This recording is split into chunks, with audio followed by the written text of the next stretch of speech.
Hi there. You're listening to the Voice with Action podcast. I am your host, Deb Balico. And I am Rebecca Pratt, co-founder and president of Orphan Relief and Rescue.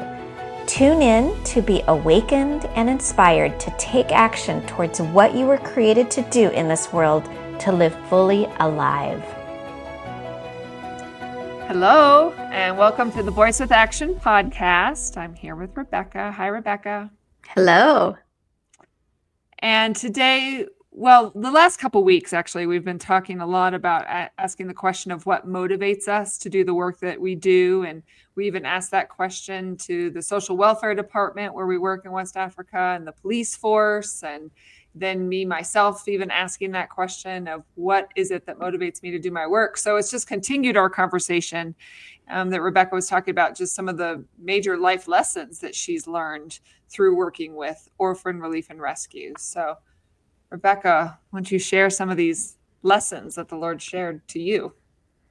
Yeah, so you and I were talking about, when I'm on the airplane coming home from these trips, I always kind of feel sorry for the person that sits next to me, because they're going to get a whole earful of, what I just experienced, what I saw, and all the things that God is teaching me. I am pretty vocal about that. And on one of these trips, it was an 8-hour flight, and I was sitting by a businessman, and we were just, small talking at the beginning. And then he starts asking me more details of the different stories of these kids that we're rescuing. And as I was sharing, I just got very teary-eyed and just broken by their stories and just what I'm seeing God do to transform their lives, to save their lives, And after I was sharing and, of course, getting teary-eyed, he says, he said, it's so interesting watching you. He says, the first hour or two as we're talking, he says, I could tell you're a businesswoman, you're very matter of fact, and you're just talking, just logistics. And he said, and then you start talking about the stories and just you turn into a whole different person. He said, I can't believe you're just all teary-eyed and emotional. And it's just like, wow, and he said, how can you make the switch like that? Go from very business to all of a sudden very emotional. He says, that's not a normal thing to go back and forth like that. And I didn't really know what to say. I just said, well, all I could say is that these stories do wreck me. And I just see God in a whole different light, as I'm doing this work.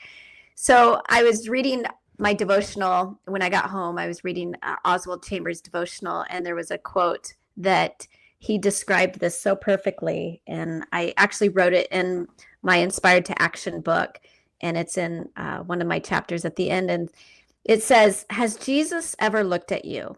The look of Jesus transforms and transfixes. Where you are soft with God is where the Lord has looked at you.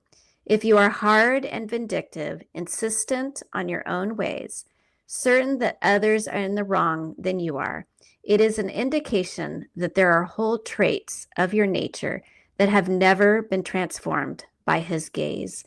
And I can actually say, this is what's happening to me. Jesus's gaze is transforming me as I reach out to the suffering and abandoned little ones. I feel like I have gotten a glimpse of Jesus through them.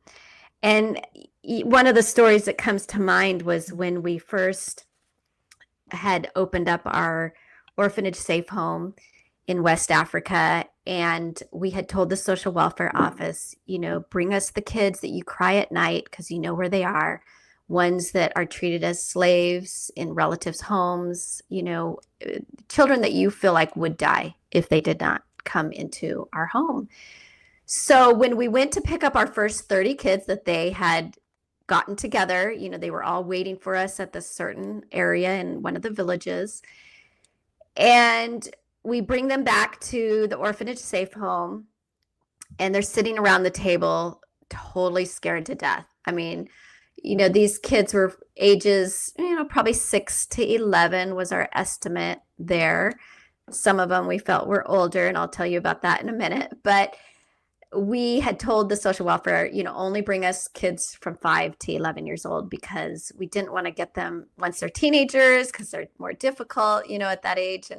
And we just kind of wanted to figure out how to do this. We had never, run an orphanage safe home before. So we have these kids around the table, and I had my translator there, and they're scared. They're staring at me with these big old teary-eyed eyes of, freaked out. Where am I?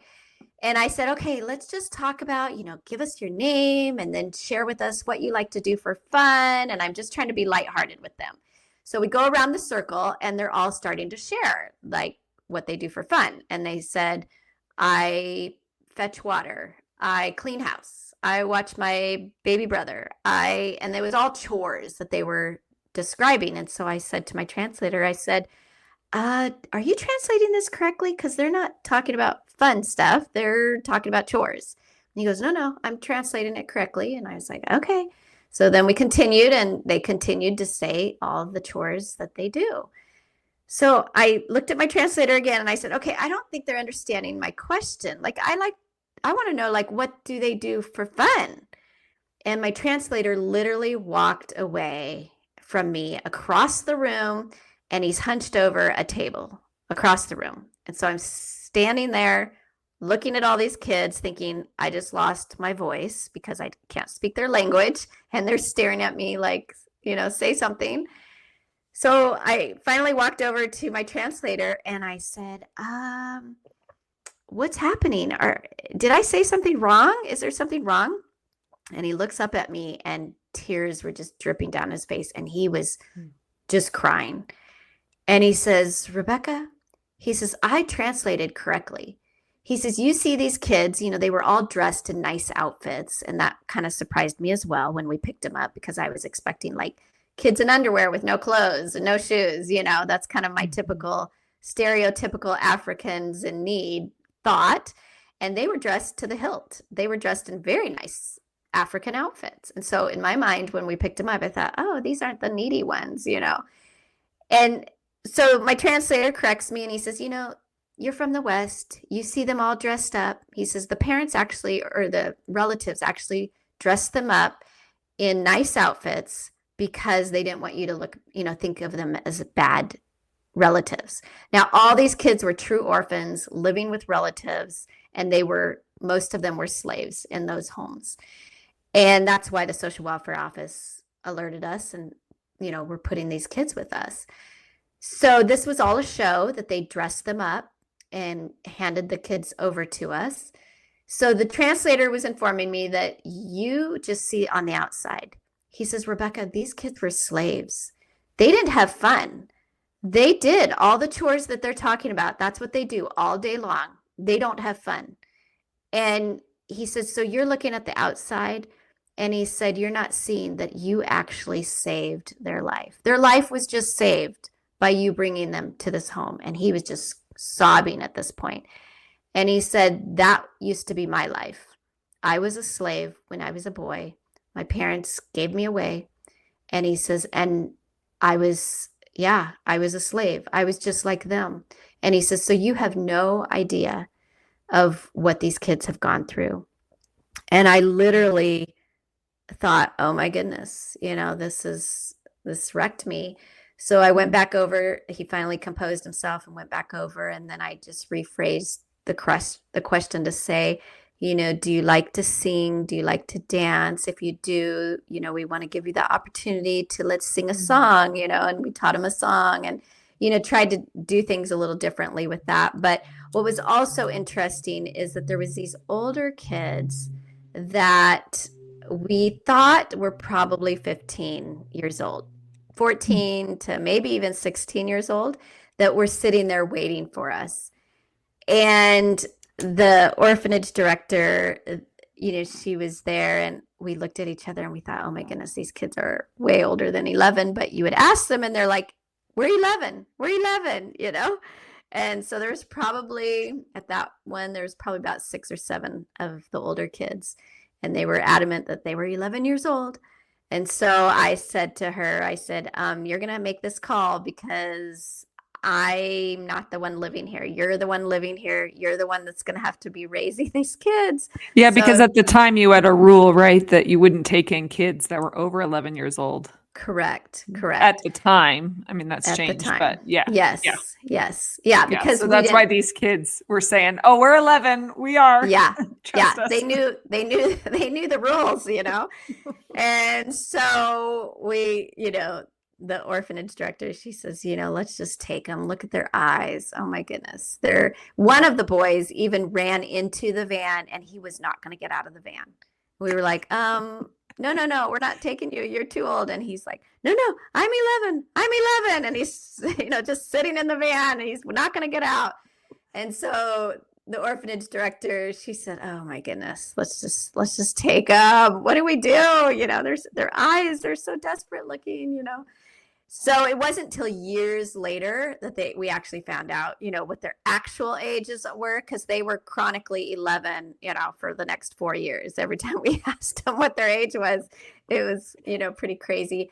But the stories, we started hearing were unbelievable. And we just thought, oh my gosh, God totally rescued them. And, just having compassion on them was, yeah, just where God started to really break our hearts for them and their stories. And they literally, one after the next, would say, you saved my life. If I was not brought into your home, I would have died. They were beat every day by the auntie or the uncle that had them. And they were, one boy walked in his bare feet for miles to get water. He said the auntie wouldn't give him any shoes.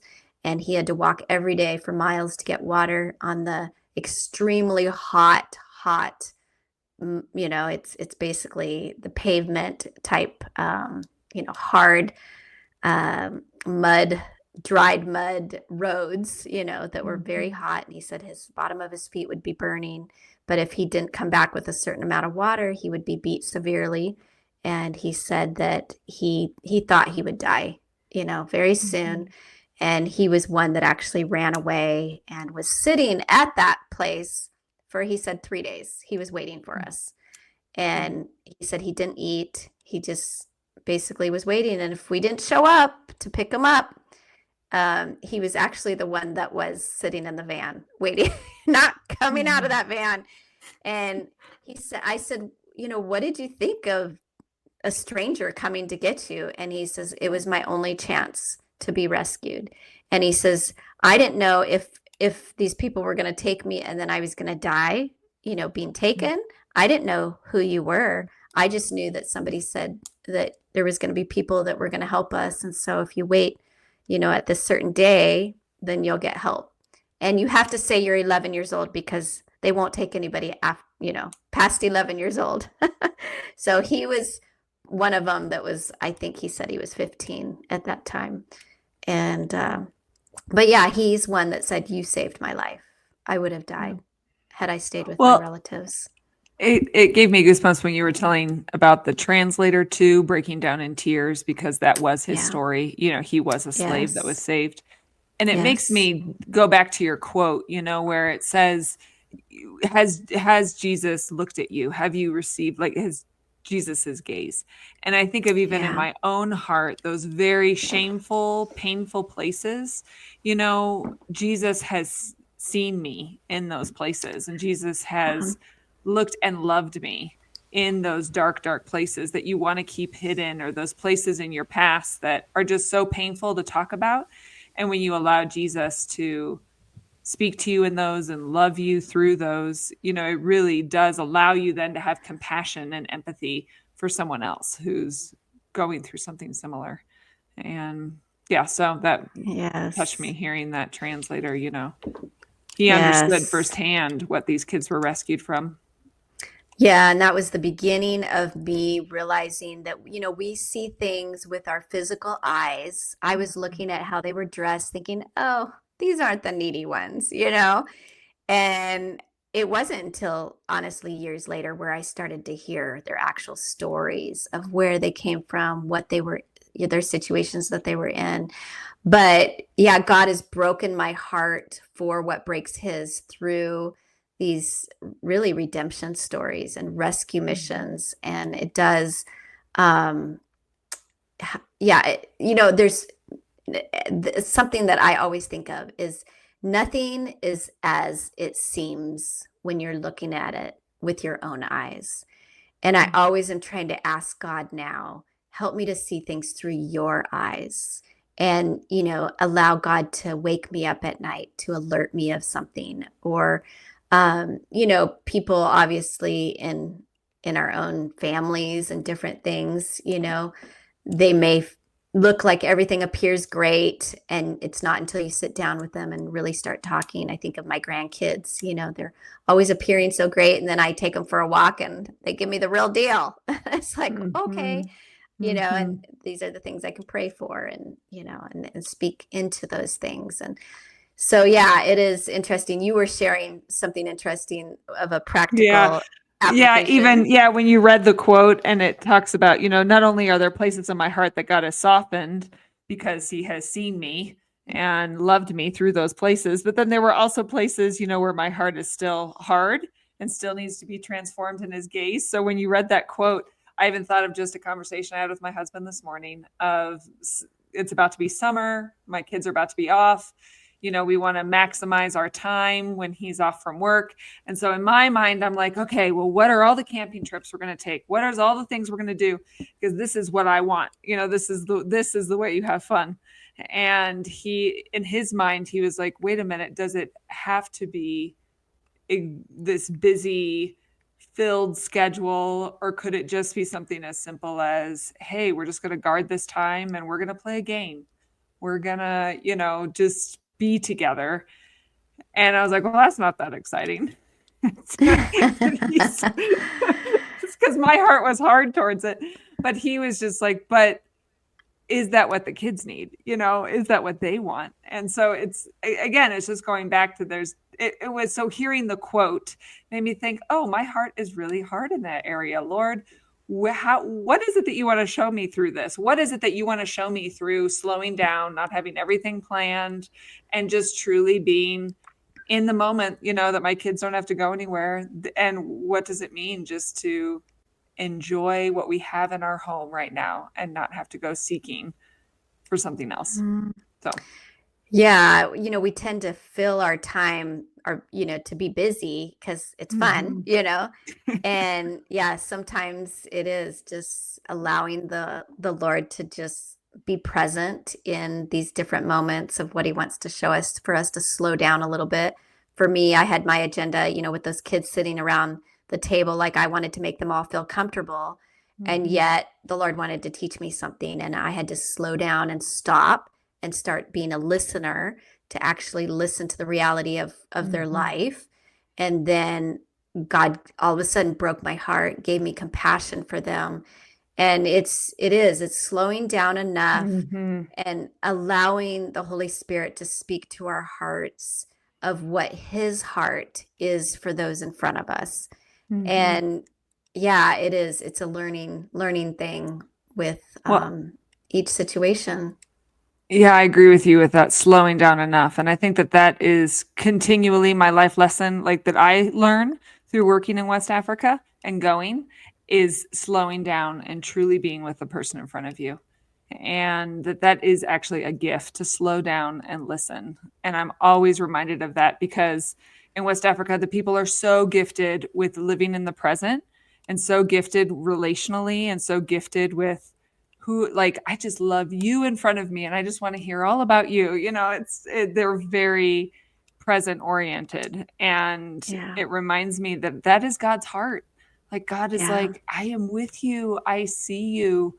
I see every part of you, and I just want to talk to you and be with you. Mm. Can you slow down? Yes. Can you just slow down? Yes. I want Yes. to gaze and look at you, because I am the one that softens you. And yeah. Yeah, something that I always say Africa has taught me so much, even just getting on the plane, it's a 24-hour travel time, and I am a busybody. Like, I am nonstop. I just like to always be Mhm. busy and do things, and I'm productive. I'm a productive person. Okay. Mhm. So I get on this plane knowing, oh, it's going to be 24 hours of sitting, completely sitting for 24 hours. And I literally have to go into this mode of like, okay. And I talk to myself literally and say, okay, It's going to be okay. You just got to slow down everything in your brain. Slow down. This is your time with Jesus. This is your prayer time.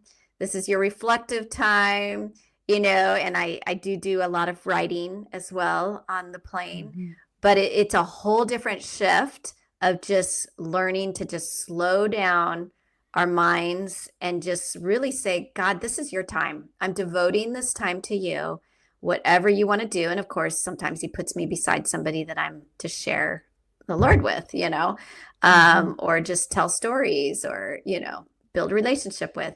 But a lot of it is just being in silence and stillness, which is Mhm. very hard for our minds to do. I can do it for an hour at home, no problem.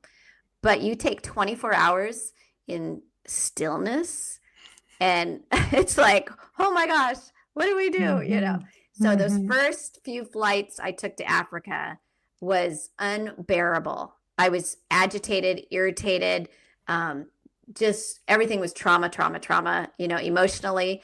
And now they're hard. They're hard. I'm not saying they're not hard still, but mentally, I just kind of breathe it out and just give it to the Lord. And what it does is it helps me do that when I come home. Is I literally say, okay, God, this is your day. Whatever you want to do in and through this day, help me to see things through your eyes. Help me to, not have my own agenda, but have your agenda. Obviously, I have my checklist and my work of what I need to do and what I need to accomplish, but then allowing the Holy Spirit to um, alert me. I always Mhm. say, wake me up at night if I'm not doing something that I'm supposed to be doing, or disrupt my normal routine and get my Mhm. attention if I'm not doing something, or you need to alert me of something that I'm not doing. And he's always faithful to do that. It's usually Yeah. sleeplessness because he knows I love my sleep, and so if I'm sleepless, there's a reason. But yeah, Well, it's I've also heard you say, you're asking God, break my heart for what breaks yours. And yes, you have seen that over and over and over again with these kids and their stories, and God sees these kids, he sees them and he wants yes, to rescue and save them. And then you hear what they're yeah, saved from, or then you hear yeah, about the trauma that they've gone through. And yeah, it breaks your heart. But without Jesus gazing at your heart first and foremost and showing you how much, he loves you and me, we wouldn't be able to handle what breaks his heart. First no, and foremost, you need God to gaze at your own heart, heal your own yes, heart, you know, yes, love you so that you yeah, can trust him, so that then you can, he wants to show you what else breaks his heart. And yeah. it And the makes me, problems, yeah, yeah, the problems are so mammoth in West Africa where we work. yeah. So mammoth that without the intervention of God, it is impossible. You're not going to be able to accomplish Mhm. anything. So I think we're all, whoever works with Orphan Relief and Rescue, we're all desperate for the touch of Jesus in and Mhm. through our life. And then we Mhm. come home to America, and I do look at things differently through the lens of, okay, Lord, what do you want to do in the situation? When I hear really difficult scenarios in front of me, I always now I'm stopping and I'm saying, okay, can I just pray for you like right now? Knowing that God is the one that can remedy everything. It's Mhm. Him that has all power, and we are just vessels that He is utilizing to accomplish His perfect will here on earth. And so I have become a lot more proactive in praying and not just saying, oh, I'm going to pray for you and walk away, but literally saying, I'm going to pray for you right now because you need an Mhm. intervention and a touch from Jesus right now. And yeah, it tenderizes me continually as I just want to see others touched by Jesus as I've been touched on a Mhm. daily, regular basis. Yeah. Yeah. And so our time is coming to an end. So I'm just going to read this Oswald Chambers quote one more time for your own personal reflection. But has Jesus ever looked at you? The look of Jesus transforms and transfixes. Where you are soft with God is where the Lord has looked at you. If you are hard and vindictive, insistent on your own ways, certain that others are in the wrong, then you are, It is an indication that there are a whole traits of your own nature that have never been transformed by his grace. So yes, we hope that So good. you would allow God to transform you by his gaze, by his grace, by his love. Thank you for listening to the Voice with Action podcast. If you enjoyed today's episode, would you consider sharing or subscribing to this podcast and leave a 5-star review to help us grow? If you want to reach us or help us end child trafficking in West Africa, go to Orphan Relief and Rescue.org. That's Orphan Relief and Rescue.org. See you next week.